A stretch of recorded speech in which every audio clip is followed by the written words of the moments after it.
Saya kalau di majelis suka ngantuk. Bagaimana? Ini gangguan setan bukan? Ya setan ini gangguannya. Pertama dari diri antum sendiri, termasuk mungkin pemalas. Ya. Yang kedua ya gangguan setan. Sebab kalau kita semangat insya Allah nggak ngantuk.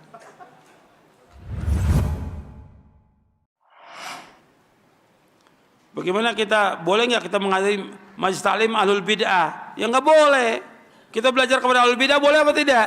Nggak boleh. Nabi bersabda SAW, Inna min asyratis sa'ah ayul tamasal ilmu indal asagir.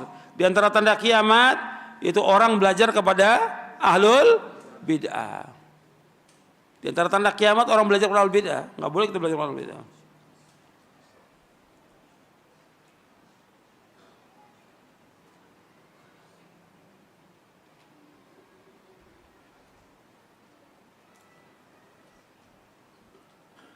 Bagaimana menyikapi khilaf yang mu'tabar? Ya kalau ada khilaf di antara ulama yang memang ada dalilnya, ya kita ambil yang rajih dari dua pendapat itu. Tapi kalau sudah dikatakan bid'ah oleh sahabat ya bid'ah. Enggak bisa dikatakan khilaf. Saya ambil contoh ya. Seperti kunut subuh. Memang ada pendapat ulama yang membolehkan dari mazhab Syafi'i atau yang lainnya. Karena tidak tahu tentang hadisnya itu dhaif. Nabi terus kunut subuh sampai meninggal dunia. Dhaif di sini. Karena dalam sanadnya ada seorang rawi yang bernama Abu Ja'far Ar-Razi. Dia sayyul hifzi, jelek hafalannya. Dan dilemahkan oleh para ulama ahli hadis. Kemudian ada hadis yang sahih yang menjelaskan Nabi pernah melakukan kunut nazilah. Nazilah selama sebulan di 5 waktu sholat. Di akhir sholat.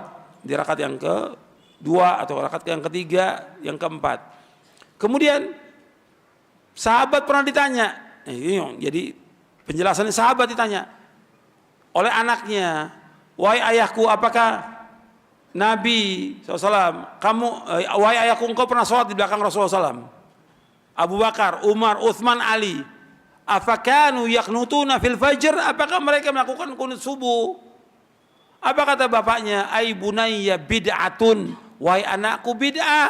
Ada sahabat sudah mengatakan bahwa kunut subuh itu apa? Beda, jangan kita katakan bilang khilafiyah lagi. Sahabat, qaulu sahabi hujjah, bahkan sahabat hujjah selama enggak ada yang menentang. Hujjah. Dan enggak ada yang menentang. Dikatakan beda. Bahkan dari kalangan mazhab Syafi'iyah juga ada yang mengatakan kunut subuh itu beda. Jadi kemudian jangan kita katakan masalah khilafiyah lagi kalau sudah katakan itu beda.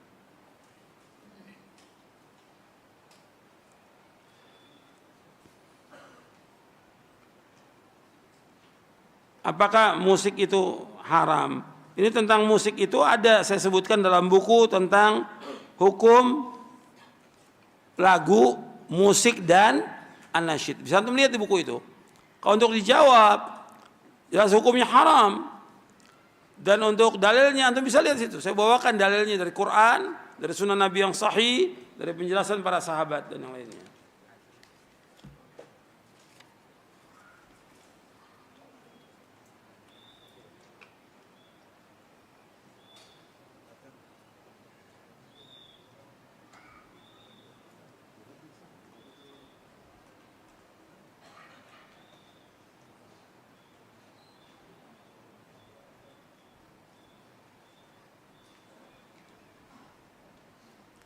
Ini perhatikan ya, ada pertanyaan di sini dibawakan tentang ziarah kubur. Nabi pernah melarang ziarah kubur. Kemudian Nabi mengatakan membolehkan ziarah kubur. Kuntu nahitukum an ziarah kubur. Kuntu nahitukum an ziarah kubur. Fazuruha. Fa inna tudzakil akhirah. Bawakan hadis ini sahih. Kemudian hadis ini sahih. Bagaimana pendapat tentang masalah ziarah kubur? Manakah yang lebih utama antara ziarah kubur atau meninggalkannya? Ziarah kubur jelas utama. Artinya ziarah kubur boleh, maksud saya. Disunahkan ziarah kubur. Kalau untuk perempuan apakah boleh atau tidak? Khilaf di antara ulama. Sebagian ulama mengatakan haram untuk perempuan ziarah kubur. Tapi yang rajih boleh, tapi nggak boleh sering-sering. Karena ada hadis melarang dan melaknat perempuan yang sering ziarah kubur. Nah, sekarang pertanyaan di sini, ini sudah jelas diperbolehkan. Lalu mengapa Ustadz Yazid tidak memperbolehkan ziarah kubur? Sedang Nabi memperbolehkan. Yang saya tidak bolehkan tadi apa? Minta-minta ke kubur. Ziarah kubur boleh, secara hukum syar'i. Tapi ziarah ke kubur wali, menentukan wali untuk minta sesuatu boleh atau tidak? Ini syirik. Jadi antum jangan salah paham. Saya tidak melarang orang ziarah kubur. Yang saya larang apa tadi? Minta-minta kepada selain Allah. Apakah itu kuburan wali, apakah kuburan habib, apakah kuburan kiai atau ulama atau yang lainnya. Nggak boleh kita ziarah untuk meminta sesuatu. Ziarah kubur, tujuan ziarah kubur apa? Yang pertama, tujuan dari ziarah kubur, yang pertama mengucapkan salam kepada penghuni kubur. Assalamualaikum ala diyar minal mu'minin wal muslimin wa inna insyaallah bikum lahiqun. Nas'alullah salam wal afiyah. Nas'alullah wa lakumul afiyah. Yang kedua, tujuan dari ziarah kubur mendoakan mereka, bukan minta doa. Karena orang yang sudah meninggal dunia, kata Nabi, butuh doa orang yang hidup. Sampai di awal jenazah dimasukkan ke liang kubur, kata Nabi SAW, istaghfiru li akhikum wasalu lahu tathbita fa innahu al-ana yus'al. Kata Nabi, mintakan ampun kepada Allah untuk saudara kamu yang meninggal ini, yang baru masuk liang kubur. Karena sekarang dia sedang ditanya oleh Allah. Berarti penghuni kubur ini butuh apa? Butuh doa orang yang hidup. Kita mendoakan, bukan kita minta doa. Yang ketiga, tujuan ziarah kubur agar kita ingat kepada mati, agar kita ingat kepada akhirat, dan agar melembutkan hati kita. Itu tujuan ziarah kubur. Tapi orang ziarah kubur wali, tujuannya mereka apa di sana? Minta. Dan nggak boleh ziarah kubur dengan safar, nggak boleh. Yang boleh safar dengan tujuan ibadah hanya 3 masjid. Yang pertama apa? Masjidil Haram. Yang kedua Masjid Nabawi. Yang ketiga Masjidil Aqsa. Jadi tolong dipahami itu. Ceramah saya dipahami.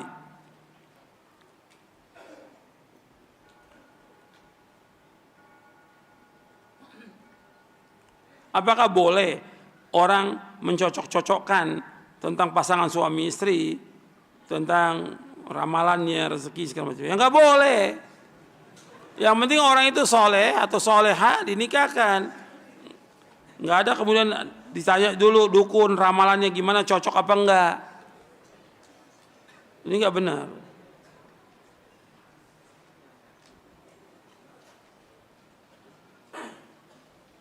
Saya kalau di majelis suka ngantuk.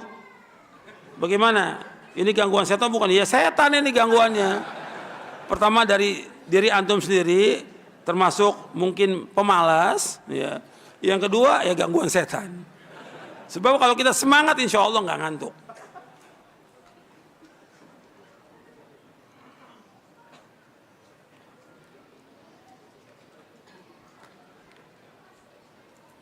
Bagaimana kita menghadiri, bagaimana kita membantu pernikahan saudara kita yang masih kafir? Mestinya antum berusaha bagaimana mengajak dia untuk apa? Masuk Islam, bukan membantu. Justru kita ajak dia untuk masuk ke dalam agama Islam, bukan ikut dalam perayaan-perayaan mereka. Kalau dia nggak mau, ya sudah, kita tinggalkan.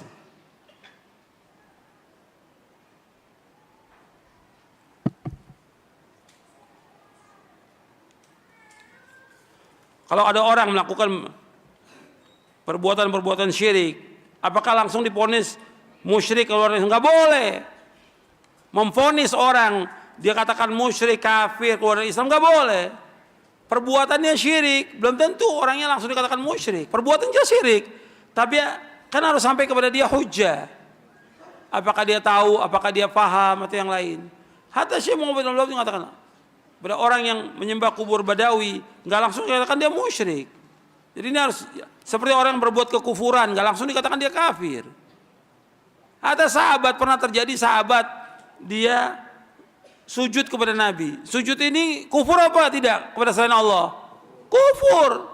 Tapi Nabi nggak mengatakan dia kafir, Nabi nggak suruh dia mengucapkan 2 kalimat syahadat, tidak. Karena dia belum tahu, belum sampai hujjah kepada dia. Jadi kita hati-hati dalam masalah ini. Jangan main gampang-gampang mengatakan orang itu musyrik atau kafir, nggak boleh.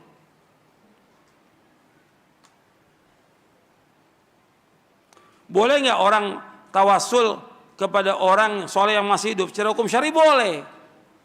Lihat ya, boleh. Tapi sebaiknya tidak usah, kita langsung aja kepada Allah. Kan Allah menyuruh kita berdoa langsung tanpa perantara. Kalau soal boleh, seperti kejadian yang besar, seperti sahabat tawasul kepada Nabi agar turun hujan. Setelah Nabi meninggal, nggak ada sahabat yang datang kepada Nabi untuk minta sesuatu.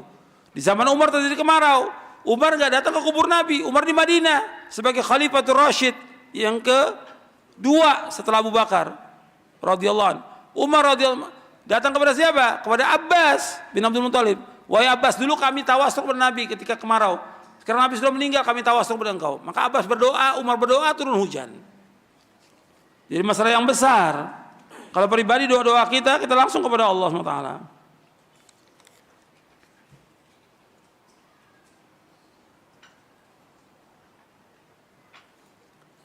Ini apa saja perkataan dan perbuatan yang merusak tauhidnya, banyak, ratusan yang nggak mungkin dijawab di sini.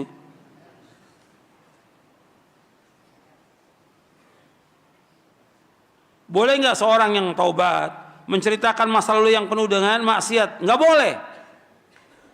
Nggak boleh. Allah sudah tutup dia ketika dia berbuat dosa maksiat, jangan ceritakan lagi kepada orang lain. Kalau dia taubat kepada Allah, sudah. Jangan cerita lagi masa yang lalunya, tutup sudah. Jadi jangan ceritakan apa-apa yang sudah Allah tutup dan dia sudah taubat kepada Allah, jangan ceritakan. Jadi jangan ceritakan tentang maksiat. Nanti orang akan apa? Akan ingin berusaha melakukannya.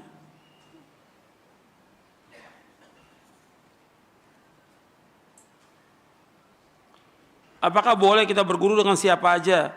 Ambil baiknya. Mana tahu antum baiknya dia? Tinggalkan jeleknya. Jadi belajar, para ulama salah belajar kepada orang itu tahu dulu akidahnya. Benar enggak? Manhajnya benar enggak? Gimana ibadah sholatnya dia? Sampai tahu, udah tahu semuanya jelas, akidahnya, manhajnya jelas, baru belajar. Enggak seperti sekarang, baru dengar ceramahnya di YouTube panggil. Ya. Ya seperti Bali mengaji nih itu yang lainnya. Dengar di YouTube ada orang ceramah, nggak tahu ini tukang obat apa siapa yang ceramah ini. Panggil. Ini kan menunjukkan kepada apa? Kebodohan.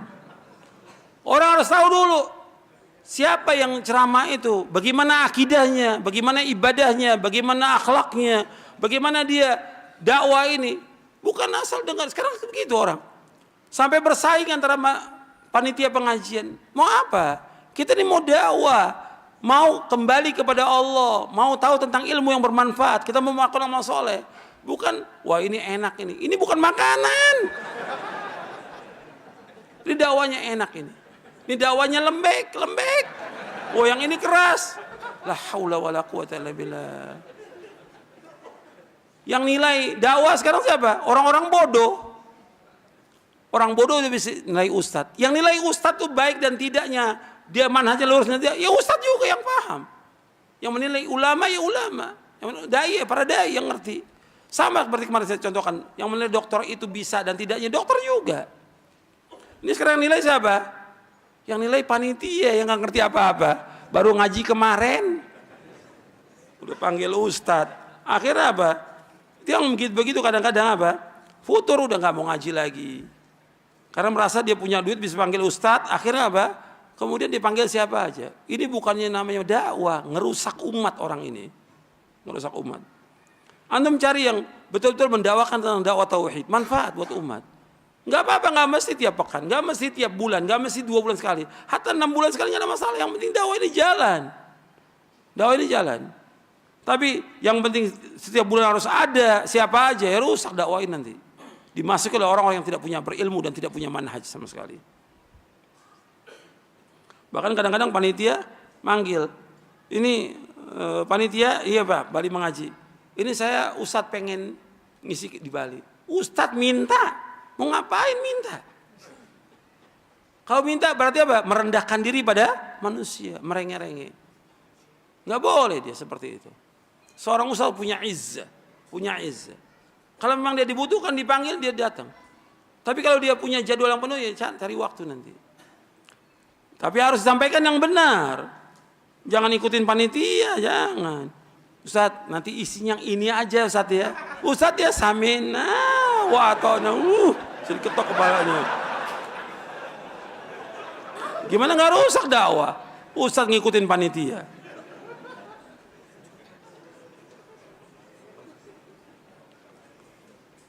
Bagaimana kalau saya mengantarkan orang-orang yang saya tahu dia untuk berbuat syirik kepada Allah? Boleh nggak saya ngantar? Nggak boleh.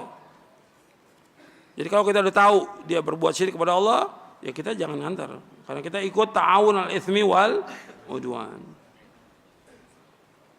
Bagaimana kalau kita disuruh sama orang tua untuk berbuat perkara-perkara yang bid'ah? Boleh nggak kita taati? Nggak boleh. Apakah kalau kita nggak taat termasuk durhaka? Tidak. Kan nggak boleh taat pada makhluk dalam berbuat maksiat kepada Allah. La ta'ata li makhlukin fi maksiatillah.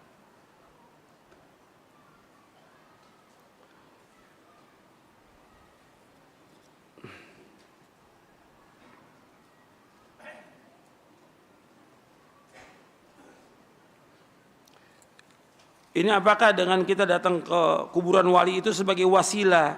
Yang ada ini minta bukan wasilah. Dan gak boleh jadikan mereka sebagai wasilah. Lihat, orang-orang kafir menjadikan berhala itu sebagai wasilah kepada siapa?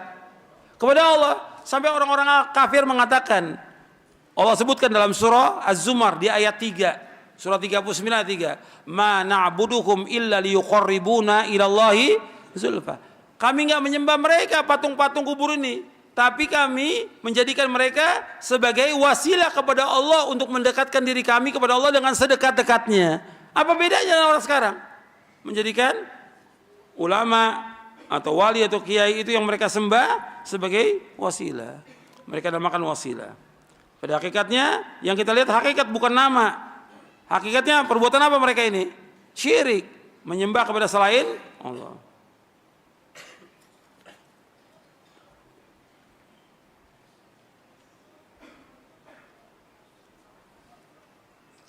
Tujuan dari dakwah tauhid ini untuk siapa? Apakah untuk orang kafir atau untuk orang muslim? Semuanya. Orang muslim yang ada sekarang ini bertauhid atau tidak? Sebagian besar mereka belum bertauhid. Sebagian orang muslim itu muslim KTP, masih banyak yang berbuat syirik atau tidak? Banyak yang belum tahu tentang Allah, banyak yang belum tahu tentang Muhammad Rasulullah SAW, banyak yang belum tahu tentang agama Islam. Dakwah ini sampaikan kepada mereka. Adapun kepada orang kafir tetap kita dakwakan. Jadi ada anggapan dakwah tauhid itu hanya untuk orang-orang kafir. Ini salah. Orang kaum muslimin aja bukan hanya kaum muslimin, kiainya, ustadznya, habibnya belum tahu tentang tauhid. Mereka masih berbuat apa? Kesyirikan. Harus kita dakwakan ribuan kali sampai mereka paham tentang agama ini. Dan ini dakwah tauhid semuanya. Yang didakwakan oleh para imam ahlu sunnah kepada siapa? Kepada kaum muslimin, mendakwakan tentang tauhid. Dan Nabi SAW ketika para sahabat masuk Islam, Nabi terus gak mendakwakan dakwah tauhid, tetap gak pernah berhenti sampai di akhir hayatnya 5 hari menjelang wafat Nabi dakwakan tentang dakwah tauhid. 5 hari menjelang wafat sampai Nabi mengatakan la'anallahu al-yahuda wan nasara ittakhadhu qubur anbiya masajid. Mudah-mudahan Allah melaknat orang Yahudi Nasrani, mereka menjadikan kubur nabi mereka sebagai tempat ibadah. Aku larang kalian dari demikian. 5 hari menjelang wafat Nabi terus mengingatkan supaya orang tidak berbuat apa? Tidak berbuat syirik. Dan masjid yang dibangun di atas kubur di Indonesia banyak atau tidak? Banyak. Kemudian ada masjid, kemudian pewakafnya atau kiainya atau ustadznya dikuburkan dalam masjid.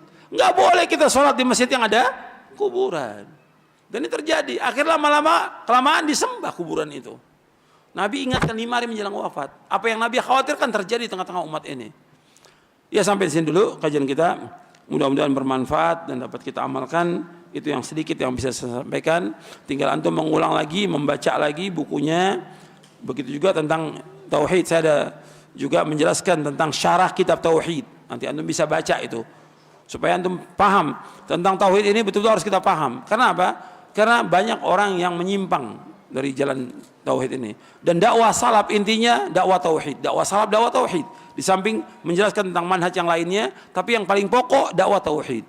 Kita harus paham, karena dengan tauhid ini Allah akan mudahkan semua urusan kita. Dengan tauhid ini kita tambah yakin dengan apa? Dengan agama Islam ini. Tambah yakin tentang kehidupan kita, tambah yakin tentang surga, tentang neraka dan yang lainnya. Dan itu akan memberikan semangat kepada kita untuk terus berjuang menegakkan agama ini. Dan juga menjauhkan segala macam perbuatan syirik.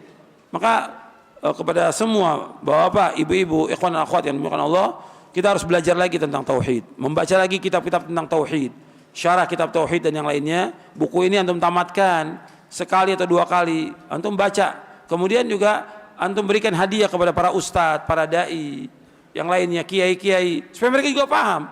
Antum paham, mereka juga perlu paham. Mereka juga belum pernah baca kitab-kitab seperti itu.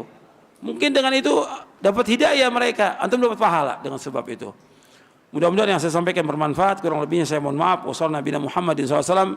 Subhanakallahumma bihamdik, asyhadu an la ilaha illa anta astaghfiruka wa atubu ilaik. Assalamualaikum warahmatullahi wabarakatuh.